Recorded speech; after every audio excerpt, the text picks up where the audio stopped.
En fait, j'hallucine encore. Est-ce qu'un best-seller peut changer une vie? Complètement, vraiment. Mon pic sur un jour, j'ai eu 272 ventes. C'était dingue. Le livre est allé jusqu'à dans les top 10. En une semaine, je suis passée de moins 300 à 1080 et ça, c'était donc la fin du mois. Je suis sortie du brouillard, quoi. Vraiment, tout s'est éclairé, j'ai tout compris. Mais en général, quand on sait pas quelque chose, on sait pas qu'on la sait pas. Et en fait, tout a changé avec un livre. Salut Emma. Salut Nicolas. Écoute, merci beaucoup de venir partager ton expérience, ton histoire sur Amazon KDP. Pour tous ceux qui nous écoutent, restez bien jusqu'à la fin de cette interview parce que Emma a une histoire vraiment incroyable. C'est typiquement la personne qui arrive et qui quelques semaines plus tard cartonne avec un super livre best-seller qui change complètement sa vie. Bon, il y a eu beaucoup de travail et il y a plein de compétences derrière, on va le voir, mais en tout cas, ça vous montre que c'est possible de réussir rapidement sur KDP et c'est ce qu'on va découvrir du coup avec l'histoire d'Emma. Ça Ça a marche. été Alors, fou. pour faire un peu de pédagogie, juste, Ouais. on va pas donner de date dans cette interview et Emma préfère ne pas montrer son visage. Donc, comme plusieurs interviews sur cette chaîne, voilà, c'est le syndrome de l'auteur qui est un peu timide et mais voilà, je respecte totalement. Et donc, voilà, on donne pas les dates parce que on va voir qu'Emma a un best-seller et sinon, vous pourriez déduire quel best-seller il s'agit et on veut éviter, voilà, les curieux, etc. Comme toujours, les personnes qui nous demandent quel est le livre de la personne, quelles sont ses niches, c'est à vous de trouver vos niches, c'est à vous de trouver vos best-sellers. On est là pour donner des informations, des stratégies, du mindset, une pédagogie, etc. Mais bon, on va pas vous mâcher le travail et vous donner les niches tout de suite comme ça. Donc c'est pour ça qu'on ne donnera pas de date dans cette vidéo. Donc bah merci beaucoup Emma. Et puis bah pour rentrer dans le vif du Avec sujet, comme plaisir. d'habitude, est-ce que tu peux parler de tes résultats et est-ce que tu peux nous parler un petit peu de toi? Yes, bien sûr. Moi, j'ai 30 ans. Et j'ai fait pas mal de choses différentes dans ma vie professionnelle, tout simplement parce que soit je me lasse quand même assez rapidement de ce que je peux faire. Surtout, en fait, le fil rouge, vraiment, ça a été, au fur et à mesure, je m'en rendais pas compte sur le coup, mais une recherche de liberté de plus en plus. Et par liberté, moi, j'entends vraiment un truc qui était compliqué pour moi, c'est de mettre un réveil le matin, par exemple. C'était vraiment, voilà, pouvoir avoir une certaine liberté, ne plus avoir l'impression de travailler pour quelqu'un, mais travailler vraiment pour moi. Donc voilà, j'ai fait différentes choses et puis au fur et à mesure, finalement, tout ça m'a amené à découvrir KDP via Ok, une de tes vidéos d'ailleurs sur YouTube. ça marche. Et donc tu as découvert KDP quand exactement à peu près? J'ai découvert KDP en décembre 2021 et j'ai mis mon premier livre sur KDP environ en février, ouais, Ok. 2022. Donc, février 2022. Et peux-tu nous parler de ton explosion des résultats, comme on le voit en ce moment sur la courbe? Et du coup, voilà, à peu près combien de temps après tes débuts tu arrives à faire un best-seller et tu as les résultats que tu peux nous parler Ouais, alors bah, ouais. je te dis globalement déjà, donc au départ, mon premier mois, j'ai fait une vente. J'étais la personne la plus heureuse du monde, c'était incroyable. Et puis au fur et à mesure, en fait, j'ai publié d'autres livres. Là, aujourd'hui, donc on est ouais, un an après à peu près, j'ai 62 livres sur mon KDP. Donc j'en ai vraiment, et sachant que j'avais environ, je sais pas, une dizaine de livres à chaque fois par thématique, où la couverture changeait. Alors, je changeais par contre radicalement pour pouvoir voir un petit peu ce qui allait plaire, etc. Mais voilà, j'ai 62 livres. Et du coup, Donc, une stratégie un petit peu le content de masse, même si t'es pas allé dans la masse de comme certaines personnes font 1000, oui, j'ai 2000, pas dû 5 changer la 5000 livres. couleur. Mais en Ouais. gros, tu avais un intérieur un peu le content et puis tu dupliquais différentes couvertures pour plus ou moins le même intérieur, c'est ça? Alors, je dirais pas que c'était du low content. Alors, à moins que je sais pas, je dirais que c'était un petit peu du middle peut-être, Mhm. sans, enfin voilà, c'était pas des carnets lignés ou des choses comme ça. Il y avait un petit peu plus de contenu que ça, mais c'était loin d'être, voilà, c'était pas différent à chaque page, etc. Donc, je sais pas si dans ce sens-là, on entend que c'est du low. Voilà, et en fait, tout a changé avec un livre. Et du coup, alors en fait, moi, ce qui s'est passé, c'est que j'avais vraiment conscience du fait qu'il y avait, je pense, quelque chose à faire sur KDP. J'étais trop contente de pouvoir être finalement à 100% seule à faire ce que je faisais, c'est-à-dire que j'avais pas besoin de gérer avec d'autres personnes et j'étais contente d'avoir cette autonomie dans mon travail. Et en fait, ce livre, ce qui s'est passé, c'est que j'ai suivi donc l'usine à best-seller et ça a complètement explosé parce que avant ça, j'étais complètement dans le flou. C'est-à-dire que j'avais j'ai ce sentiment-là aujourd'hui, je l'avais pas à l'époque. Mais en général, quand on sait pas quelque chose, on sait pas qu'on la sait pas, cette chose-là. Ouais. Et donc là, c'est ce qui s'est passé. C'est-à-dire qu'il y avait plein de choses que je savais pas, mais je savais pas que je les savais pas. Et finalement, quand j'ai fait l'usine à best-seller, ça a été, mais je suis sortie du brouillard, quoi. Vraiment, tout s'est éclairé, j'ai tout compris. Il me reste encore plein de choses à comprendre, bien sûr, mais il y a beaucoup de choses, ouais, que j'ai acquises avec cette formation. Et finalement, j'ai juste appliqué à la lettre tout ce qui a été dit. J'ai fait au fur et à mesure. J'ai suivi, enfin, en fait, à chaque fois que je voyais un module, du coup, je faisais ce qu'impliquait ce module-là. Et puis finalement, j'ai sorti ce livre et ouais, ça a été complètement fou. Alors, vas-y, raconte-nous les ventes. Ouais. Alors en fait, au départ, ça a pas mal commencé, je pense, mais sur le coup, pour moi, ça semblait être très très mal parti parce que j'avais énormément de dépenses. Et pour tout te dire, de dépenses pub. Et pour tout te dire, en fait, à la fin enfin, lancement plus 3 semaines, j'étais à moins 300 euros. Donc, Ok. je me suis dit, waouh, ça va être compliqué. Et puis, la date, enfin, le momentum approchait, en fait, pour ce livre. Et donc, je me suis dit, bon, bah, loupé, quoi. Je me suis loupée, ça va pas fonctionner, tant pis. Et puis, on a fait aussi un coaching ensemble où tu m'as dit, bon, ça peut être pas mal. Moi, je commençais un petit peu à baisser à ce moment-là dans les classements aussi. Donc, je me suis dit, ah, peut-être, en fait, finalement, qu'il y a quelque chose. Après aussi avoir discuté avec toi, j'ai mis en place, j'ai fait quelques changements au niveau de ma publicité et tout. Et finalement, j'ai terminé mon mois à plus 1080. Donc, en Ok. une semaine, je suis passée de moins 300 à 1080 et ça, c'était donc la fin du mois. Et le mois suivant, bah ouais, c'était dingue. Le livre est allé jusqu'à dans les top 10 et c'est fou parce que moi, je me rendais pas du tout compte de ce que ça représentait un livre dans le top 10. J'ai essayé de voir, tu sais, avec Helium 10, quand tu fais X-ray, ça t'affiche des chiffres. Ouais. Mais je comparais sur mes livres à moi, je regardais, je me disais, bon, c'est faux. En fait, ce qui est affiché sur Ouais. X-ray, c'est pas du tout les vrais chiffres. Donc, je me rendais pas du tout compte de ce que pouvait vendre un livre dans le top 10. Puis, bah, du coup, je l'ai découvert. Et c'est dingue. C'est complètement Alors, fou. combien? Dis-nous Oui, le suspense je fais là. du suspense Combien ici. ça vend un livre dans le top 10? Un livre dans le top 10, bah alors j'ai eu mon pic sur un jour. J'ai eu 272 ventes sur le brochet Ok. et j'ai eu 74 ventes sur le relié Ouais. Plus de 330 ventes en tout, c'est incroyable, hein. sur une journée. Et ouais, c'est fou, Donc, j'ai quand que tu ce as mot à la bouche, mais plusieurs c'est euros de royalties, ça fait vite des journées à 1 500, 2 000, 3 000 euros. Tu peux facilement faire des milliers de journées comme ça, hein, quand tu as un ouais. best-seller, ouais. Voilà. Donc, ouais, bah, ça a complètement changé ma vie. C'est vrai que toi, tu le dis souvent, est-ce qu'un best-seller peut changer une vie? Complètement, vraiment.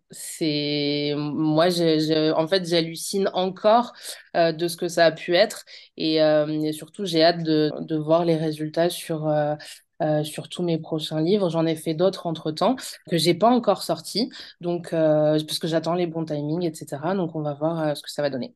Parfait. Bon, moi, je peux te dire que, à mon avis, ça a plutôt bien parti pour toi. En fait, en général, c'est vraiment ce qu'on voit, c'est une stagnation, une explosion avec un best-seller. Alors, pas forcément un top 10, hein, mais au moins un top 1000, quoi, un top 500. Et ensuite, ce best-seller qui s'implante, sur lequel tu vas pouvoir en greffer d'autres. Tu auras aussi appris des choses, du coup, tu vas pouvoir faire d'autres best-sellers, peut-être dans d'autres thématiques. Et en fait, un chiffre d'affaires, que ce soit dans n'importe quel business et sur KDP, ça évolue par palier.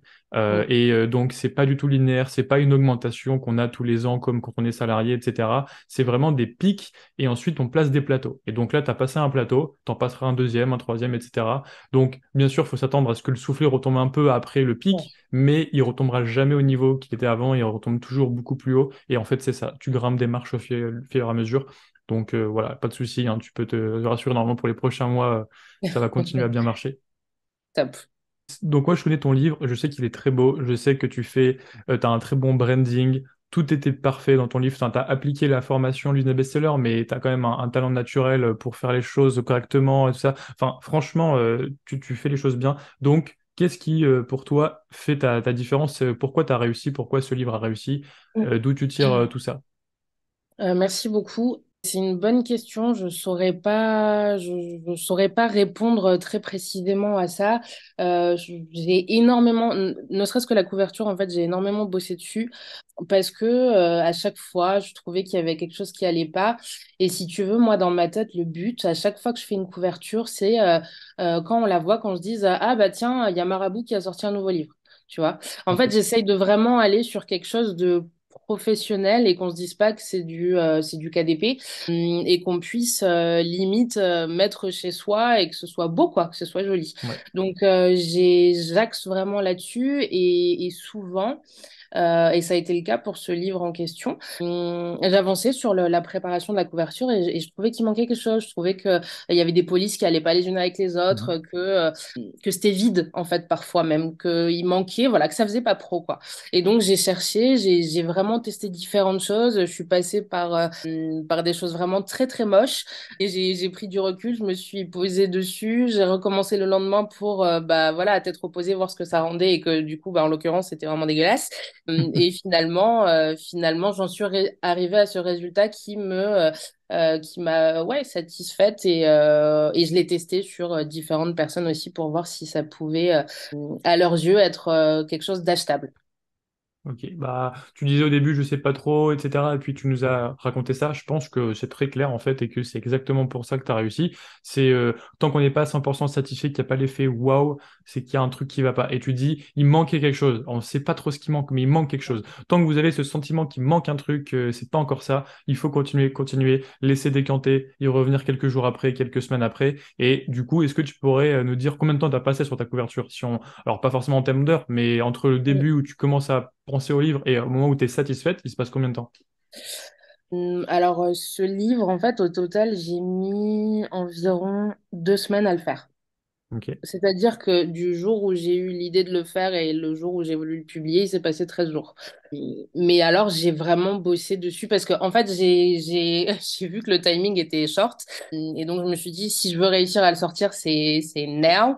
Et du coup, mais alors, j'ai passé mais du matin au soir où vraiment je me suis acharnée dessus. Ça a été très compliqué, mais parce qu'en fait, moi, j'ai cette méthode de travail où quand je suis concentrée sur quelque chose, je suis vraiment à fond, à fond, à fond. Et je fais que ça, c'est-à-dire que là, pendant 13 jours, bon, bah, je me suis juste alimentée et j'ai dormi et puis j'ai travaillé. Ça a été, mais j'avais cette émulation de waouh, ce livre, en fait, je sens que ça peut fonctionner. J'ai suivi toutes les étapes de Nicolas, donc il y a vraiment pas de raison. Et ouais, donc pendant ces 13 jours-là, ça a été à fond. Donc la couverture, je saurais pas dire exactement. Après, bon, bah forcément, il y a l'intérieur aussi, la recherche d'idées, etc. Et puis, ouais, voilà, 13 jours entre le A+, les mots-clés, la recherche du titre, etc., etc. Parfait. Ouais, bon, ça montre qu'il faut du temps et que c'est pas en une après-midi qu'on a fait une couverture et qu'on est Ouais, satisfait et non. puis basta, passe à la suite. T'as laissé décanter plusieurs jours, donc c'était ce que je voulais entendre. Je pense que c'est vraiment ça qui fait la différence, c'est l'effet wow et le fait d'être 100% satisfait du résultat avant de le publier. Du coup, est-ce que tu sais combien il génère maintenant ce livre quand on est plus en période creuse? Donc là, par exemple, sur les derniers mois, dernières semaines, combien tu génères? T'arrives à t'en tirer un revenu? Ouais, je suis à peu près à 3 000 euros par mois Ok. de redevance et environ du coup 900 à 1 000 euros de publicité.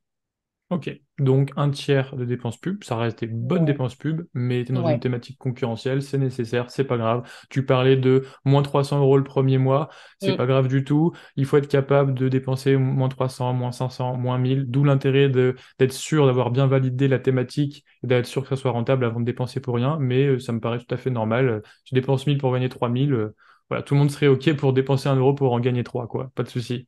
c'est ça. Donc, super. Et je t'avais parlé pendant le petit heure de coaching là, de TikTok. Je voulais savoir, est-ce que tu Ouais. avais testé? Est-ce que tu avais des Ouais, j'ai résultats? testé.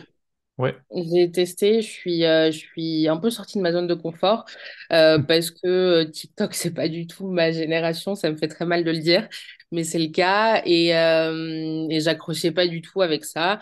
Et bon, bah pour le business, qu'est-ce qu'on ferait pas? Donc je suis allée sur TikTok et j'ai testé. Je me rends pas compte des résultats que j'ai eu vraiment parce que je crois pas que ce soit quantifiable enfin combien de ventes ça a pu générer. Mais en tout cas, j'ai découvert quelque chose. Il y a eu quand même un petit peu d'engouement sur le livre. J'ai l'impression. Je me rends pas compte. De vraiment ouais enfin par rapport à d'autres livres etc sur je sais pas vraiment je Est-ce sais que pas. t'as des indicateurs de, par exemple, un TikTok, combien de vues tu faisais sur un TikTok, combien de likes, combien de commentaires? Euh, En gros, ton meilleur alors TikTok, par exemple. mon premier TikTok mon tout premier TikTok que j'ai fait en je sais pas 10-15 minutes il y a eu 200 vues et je disais à mon copain waouh je suis virale sur TikTok. C'était Ah très ouais, non, très ça c'est le petit algo là qui te crée de la oui. dopamine, il te met toujours à 200 vues quoi que tu Ouais, fasses. exactement. Donc, je suis redescendue très vite, évidemment, de mon petit nuage. Et non, et au final, j'avais dans les 800 à 1000 vues. Ok. Donc, c'est vraiment pas fou. Mais je pense que comme sur Instagram, t'as pas besoin d'avoir beaucoup de vues pour pouvoir générer un chiffre d'affaires. Et je pense que ne serait-ce que s'il y a peut-être, je sais pas, deux, trois personnes sur chaque vidéo qui l'ont acheté, bah, en fait, c'est trop cool. C'est potentiellement des personnes que j'aurais pas pu avoir autrement. C'est ça, bah, ça fait déjà un boost au niveau de l'algorithme aussi, hein. On sait Ouais, que l'algorithme il valorise les conversions de l'extérieur. Donc si vous arrivez à, que ça soit depuis Google, depuis Instagram, depuis YouTube, depuis TikTok, à faire que des gens cliquent sur votre lien, achètent, c'est hyper valorisé pour Amazon. Une vente externe, ça vaut plus qu'une vente interne en pub, par exemple. Donc c'est toujours ça de prix. Et alors après, pour revenir sur tes TikTok, là je pense pour le coup que c'était pas assez significatif parce que TikTok c'est quand même une plateforme divertissement où les gens sont ouais, un peu abrutis avec 5000 shorts par minute. Enfin, quand je dis abrutis, c'est pas que c'est des abrutis, hein, c'est juste qu'on est tous un peu lobotomisés par les shorts. ouais. Et donc, pour avoir une conversion, il faut quand même faire beaucoup de volume. Mm. Donc, moi, d'expérience, j'ai regardé pas mal de... J'ai jamais vraiment réussi TikTok, mais j'ai regardé des TikTok un petit peu viraux en livres et combien ça avait généré de ventes derrière. On voit clairement quand tu fais plusieurs centaines de milliers de vues qu'il y a un énorme pic au niveau des BSR, donc ça a un Ok, impact. Alors, donc 800, 1000, 2000, 3000 vues, je sais pas si ça a un impact. Plusieurs dizaines de milliers de vues, c'est carrément significatif. Et pour le coup, quand on maîtrise TikTok, c'est pas si dur apparemment de faire ça. Donc voilà, piste que je ok. lance à tout le monde. TikTok, c'est vachement cool. Ça dépend les niches, mais il y a certaines niches, ça peut être vraiment hyper utile pour vous. Je sais que ton livre, Emma, est très joli en plus du travail que tu as mis dedans. Et est-ce que tu avais des compétences de graphisme, de branding avant de commencer KDP? Est-ce que c'est quelque chose pour laquelle tu es sensible? J'y suis assez sensible. En fait, quand, quand j'étais ado, j'étais une petite geekette et j'étais sur des forums Harry Potter, RPG et du coup j'avais créé mon propre forum et je m'étais initiée à Photoshop pour faire des jolis visuels et tout. Donc c'est quelque chose qui m'a toujours un peu intéressé, le graphisme. Maintenant, j'étais pas forcément très, comment dire, technique. J'ai pas de compétences techniques si tu veux Ok. à ce niveau-là. C'est plus ouais d'essayer de comme je disais tout à l'heure finalement d'essayer de comprendre ce qui manque à chaque fois et de venir rajouter ou enlever changer tester des choses et c'est finalement comme ça que j'arrive à un résultat concluant et puis surtout de m'inspirer en fait d'autres choses. J'ai du mal moi à sortir comme ça de nulle part une idée. Souvent d'abord je vais un peu me ressourcer sur d'autres visuels. C'est même pas forcément des livres. Des fois, je m'inspire d'affiches de films parce que je me dis, mais tiens, sur enfin, ce texte-là, là, placé comme il est, ça va pas du tout. Donc, comment est-ce que sur des affiches de films, par exemple, ils ont placé leur texte? Ouais. Comment sur tel poster, le texte a été mis en avant? Parce que, bah, en fait, il y a différents niveaux pas de lecture, mais il y a différentes choses à mettre en avant qui ont pas forcément, c'est pas la même phrase, qui ont pas forcément le même sens, etc. Comment ils ont fait ce travail de mise à niveau des choses. Enfin voilà, donc je m'inspire de différents médias, on va dire, pour trouver ouais, quelque chose qui, moi, me satisfasse. Parfait. Bah, c'est une super remarque, hein. J'avais jamais pensé s'inspirer des affiches de films, mais on est sur 4DP. Et il y a d'autres gens avant nous qui ont créé des best-sellers dans d'autres catégories, que ce soit les films, les albums de musique, les BD, et trucs comme ça, tout ça.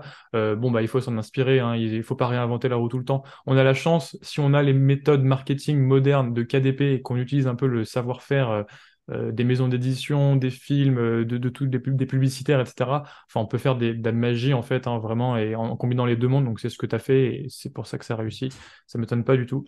Et quels sont tes prochains objectifs maintenant sur KDP, maintenant que tu as créé un best-seller et que tu vois que c'est possible? Alors, mes prochains objectifs, pour être tout à fait honnête, j'ai un peu le syndrome, j'en ai fait un, est-ce que je vais en faire deux? Ou est-ce que, enfin voilà, est-ce que ça va fonctionner? Et après, bon, je me rationalise en me disant que bah, j'ai juste suivi les étapes la première fois et que la deuxième fois, il faudra juste refaire la même chose et ainsi de suite. Donc, il n'y a aucune raison que ça ne fonctionne pas. Et puis, du coup, ouais, mes objectifs, c'est vraiment de pouvoir scaler et pouvoir faire voilà, des investissements sur d'autres choses. Et en même temps, en parallèle, en fait, moi, il y a mon copain qui bosse sur un roman. Donc, ça va être Ok. intéressant de voir aussi ce travail de potentiellement le mettre sur KDP, travailler sur du high content, chose que j'ai jamais faite. Donc voilà, on va pouvoir travailler aussi conjointement sur ce projet. Trop bien. Parfait. Bah écoute, si je peux te rassurer et te t'encourager, voilà, c'est normal d'avoir le syndrome de l'imposteur, d'avoir Ouais. cette euphorie et se dire est-ce que c'est de la chance ou est-ce que voilà, il y a des deux, il y a du travail, il y a de la méthode, il y a un petit facteur chance, il faut pas le nier, mais en fait c'est vraiment l'idée de gagner les planètes et puis ensuite de le répéter plusieurs fois et au bout d'un moment tu finis par faire des livres qui fonctionnent. Et donc bah, si tu fais ça tous les trimestres et que tu en as un par an qui cartonne, eh bien, en 2, 3, 4 ans, ça peut être énorme et tu peux vraiment générer des gros revenus. Et des gens comme par exemple Clément qu'on a vu sur la chaîne qui a généré plus de 90 000 euros en un seul mois en décembre 2022, eh bien en fait c'est pareil, hein. En fait il a fait quelques livres qui ont très bien fonctionné, d'autres un peu moins. Et en fait il suffit pas d'en faire, enfin il suffit d'en faire un ou deux par semestre pour que ça soit déjà énorme en fait sur plusieurs années. Donc voilà, te rassure-toi là-dessus, continue et je pense que ça ira bien. Super. Bah écoute, Emma, merci beaucoup pour ton temps. Si tu as le dernier conseil, dernière chose à te dire. C'est une bonne question. Bah, je dirais en fait déjà, d'une part, de choisir des livres qui plaisent, enfin, qui nous plaisent à nous quand on choisit une niche. Moi, je serais pas capable de faire des livres sur des sujets qui me plaisent pas forcément parce que, bah, en fait, je pense il y a une part de passion à transmettre et que si nous-mêmes, déjà, à la base, on n'a pas cette petite étincelle et cette petite flamme de dire, bah, finalement, moi, ce livre, j'aimerais bien l'avoir parce que c'est un sujet qui m'intéresse et du coup, j'ai travaillé pour faire des couvertures et des intérieurs qui pourraient déjà moi me plaire. Bah, du coup, c'est pas la peine. Donc, moi, je marche un peu comme ça à la passion et du coup, vraiment, ça m'élève de savoir que je vais faire quelque chose ouais, qui moi pourrait me plaire. Et puis, la deuxième chose, je dirais, c'est que je suis très attentive quand je fais l'intérieur à me poser la question, est-ce que vraiment ce livre va servir? Est-ce que, enfin, je fais pas juste un intérieur pour bah, faire un intérieur. Finalement, juste, bah voilà, les gens vont l'acheter et puis on verra ce que ça devient. Non, pas du tout. J'ai vraiment à cœur que ça puisse servir aux gens et que, en fait, ils se disent, ah bah trop cool, j'ai bien fait d'acheter ce livre. Ça m'a aidé dans tel domaine, voilà. Et du coup, bah forcément, les commentaires aussi sont élogieux quand Ouais. on réfléchit, quand on crée le livre et qu'on le chemine un petit peu dans ce sens-là. Ouais, c'est ce que j'allais dire aussi. T'avais de mémoire un taux de bons commentaires énorme. Des fois, on a un petit peu des malins, des filous de KDP qui arrivent à faire des top 100, des top 50 avec des trucs tout pourris juste parce qu'ils ont hyper bien compris le timing, la publicité, les codes. Mais derrière, c'est n'importe quoi et ça tient pas sur le long terme. On a des mauvais commentaires. Donc, tu fais un lancement, un gros pic et puis après, le soufflet retombe et puis tu fais plus jamais d'argent. Là, je pense que le tien, tu peux y compter sur pas mal de temps, plusieurs années de réussite parce que ton livre est vraiment bon et les commentaires se ressentent et du coup l'algorithme d'Amazon ça fait une boule de neige, t'as des bons commentaires, t'as la preuve sociale, un bon taux de clic, etc. Enfin bref, c'est tout à fait la bonne démarche qu'il faut avoir. Et alors du coup je rajouterais juste à faire un livre qui nous plaît et qui valide des critères de rentabilité, de demande, etc. pour pas tomber justement dans le syndrome de l'auteur maudit où on fait quelque chose qui nous plaît mais qui plaît pas au marché. Ça, c'est important. Yes, complètement. Bah écoute, merci beaucoup Emma. J'espère que ça aura inspiré plein de monde. Si c'est le cas, mettez un like à cette vidéo. Encouragez Emma à continuer et félicitez-la dans les commentaires. Et puis je te dis à bientôt et n'hésite pas si tu as d'autres questions sur KDP et je te souhaite le meilleur pour les mois qui viennent. Merci beaucoup, Nicolas. Tout pareil. Salut Emma! Salut.